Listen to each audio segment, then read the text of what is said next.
TVs und Beamer haben mich auf früheren IFAs am meisten interessiert. Bei den TVs gab es durchaus ein paar Neuerungen bzw. Weiterentwicklungen, die ich euch in diesem Video zeigen möchte. Der Hisense Juliet X Mini LED TV ist gigantische 110 Zoll groß.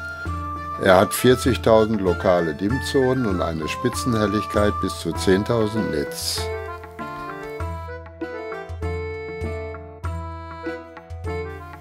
Durch besseres Farbmanagement sollen bei der UX-Serie 25% sattere Farben erzielt werden.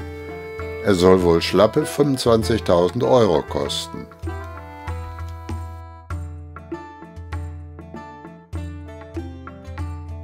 Der Hisense Canvas 65 Zoll S7 ist eine Mischung aus Kunst und Technologie. Im Kunstmodus kann man sich hunderte kostenlose Kunstwerke anschauen, die fast einen 3D-ähnlichen Eindruck vermitteln. Der TV erinnert mich an The Frame von Samsung.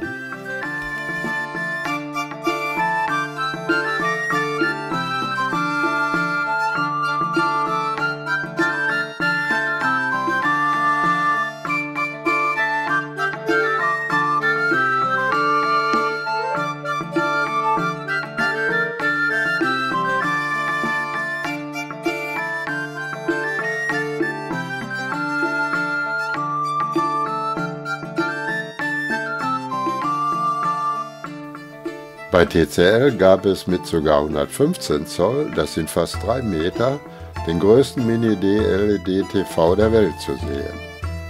Der Premium LED-TV X11H QD Mini wurde von mehreren Medien als Best of IFA 2024 ausgezeichnet.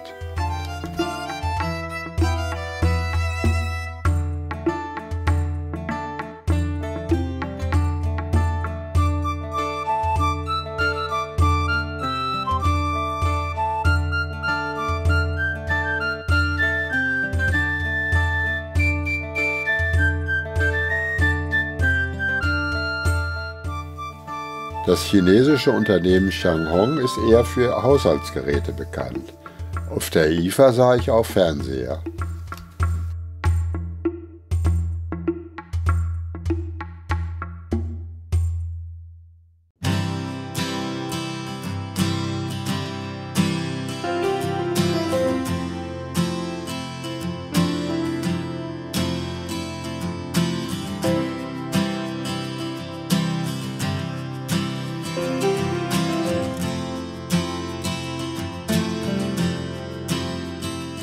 Google hat keine eigenen Fernseher, sondern ist eine Streaming-Plattform.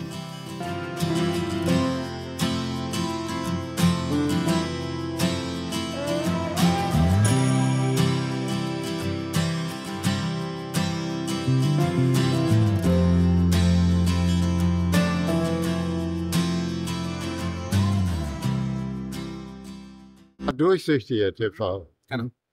Und wie wird das erreicht? Das ist ein OLED-Display.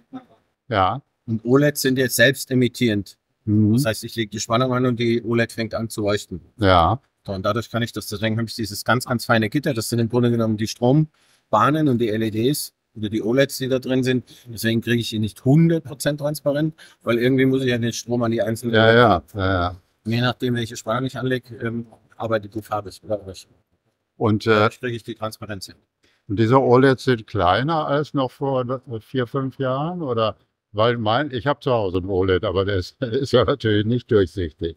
Nein, das liegt einfach daran, dass hier jetzt keine Rückwand davor ist. Wenn Sie hier wenn Sie den mattschwarz lackieren, dann haben Sie den gleichen Effekt wie bei dem da drüben. Ah, okay. Ja. Es ist technologisch halt sehr viel aufwendiger, weil Sie halt 2 dünne Glasscheiben haben. Sie müssen die Stabilität hinkriegen und. Wenn hier ein Luftbläschen dazwischen kommt, haben Sie verloren. Oh, ja. Außerdem sollte man den natürlich nicht vorhin stellen, wo die Sonne reinscheint. Ja, also hier ist schon sehr hell. Ja. Aber er verliert natürlich gefühlt an Brillanz, aber das ist auch nicht die Idee, sondern die Idee ist, wenn Sie in einem Museum sind und Sie haben Ihr Ausstellungsstück hier hinten, ja, dann verblocken Sie sich die Sichtlinie nicht, weil so rum sieht es ja jeder, aber das hier wäre ja normalerweise eine Rückwand. Dann können Sie auf eine schwarze Rückwand gucken. Das wollen Sie im Museum ja nicht. Ja. Oder wenn Sie eine Fahrzeugpräsentation machen, das Auto steht dahinter. Dann lassen Sie hier das Video zum Auto laufen und dahinter sehen Sie das Fahrzeug. Also wir sind ein österreichisches Unternehmen. Ja. Das ist Streamview GmbH und wir haben die Thomson-Lizenz für die nächsten 20 Jahre. Ach so, Bereich TV. also sind nicht so mit irgendwie mit China verbunden, oder? Das haben mit China nichts zu tun.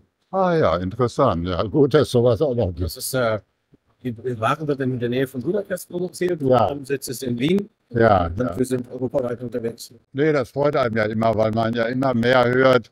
Das fing ja vor zig Jahren mit Telefunken an und dann Philips und so weiter und so weiter.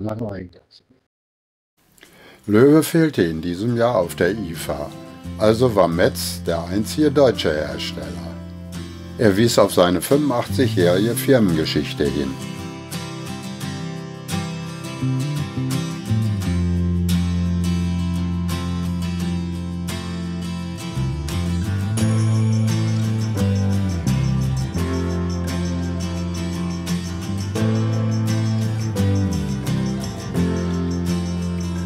Die Aurus-Serie ist eher für den normalen Geldbeutel.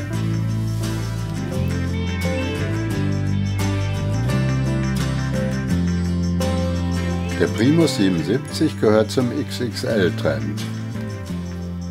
Der Preis liegt bei knapp 8.000 €.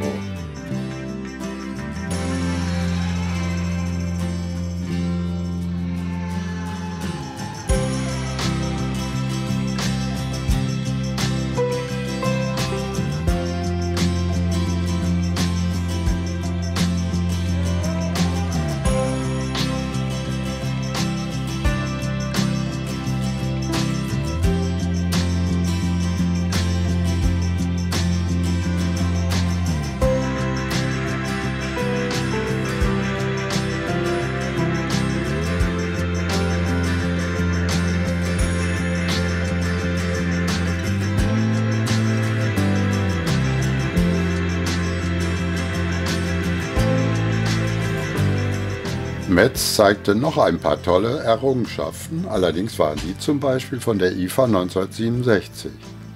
Das war übrigens das Jahr, als Willy Brandt per Knopfdruck das Farbfernsehen startete.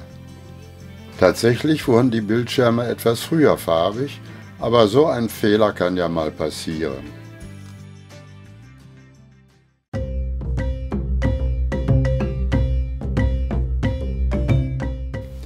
Samsung zeigte als eines der Highlights einen 8K-TV mit verstärkter KI, der Neo QLED.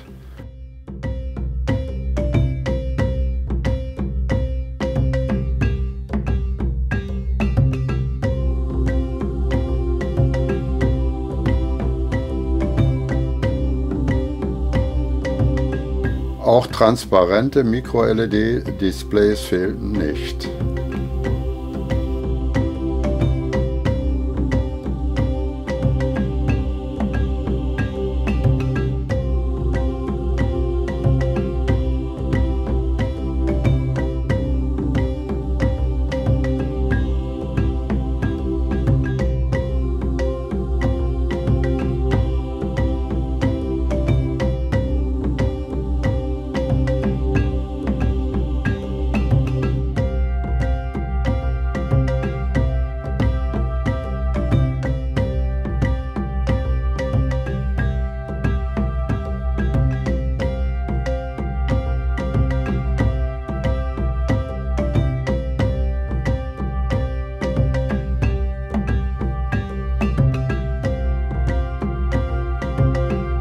Die türkische Vestel-Gruppe stellte ebenfalls einen Mini-LED-TV und sogar einen 8K-TV vor.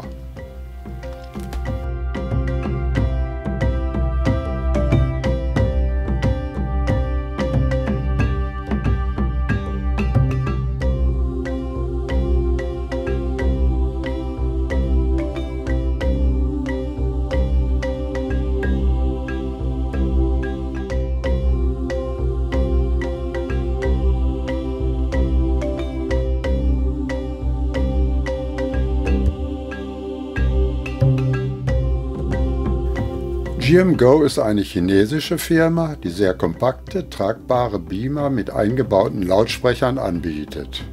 Preislich geht das ab ca. 600 € für Full-HD-Geräte bis zu 3000 € in 4K. Man muss aber genauer hinsehen. Der N1 Ultra für ca. 1500 € bietet mit einer Laserlichtquelle und ca. 4000 ANSI-Lumen ein sehr helles und scharfes Bild, das auch bei Tageslicht nutzbar ist. Seine 4K-Auflösung ist aber nicht nativ, sondern per eShift erzeugt. Außerdem könnte der Regenbogeneffekt stören. The projectors are really becoming smaller and smaller. Yes, and also the brightness is increasing. Yes. What do you think? How much euro is one like that? This one is around 249 euro, 249. Oh. Yes. Java ist eine erst 2018 gegründete Firma aus China, die sich auf die Entwicklung relativ leistungsfähiger, aber trotzdem sehr preisgünstiger Beamer konzentriert. 2 Millionen Benutzer weltweit sollen bereits einen Projektor der Firma in Gebrauch haben.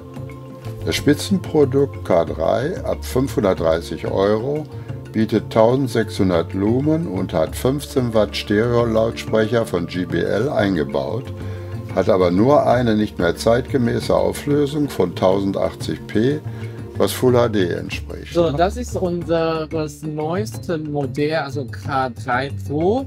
Also So, der da. Genau, das und mit 1600 Lumens und 2 JBL Lautsprecher. Wir kooperieren sehr stark mit JBL Ja. und also ein extra Subwoofer wird auch geliefert. Zusammen wird das so bei also so 650 € kosten. Aber der UVP steht LCD-Technologie.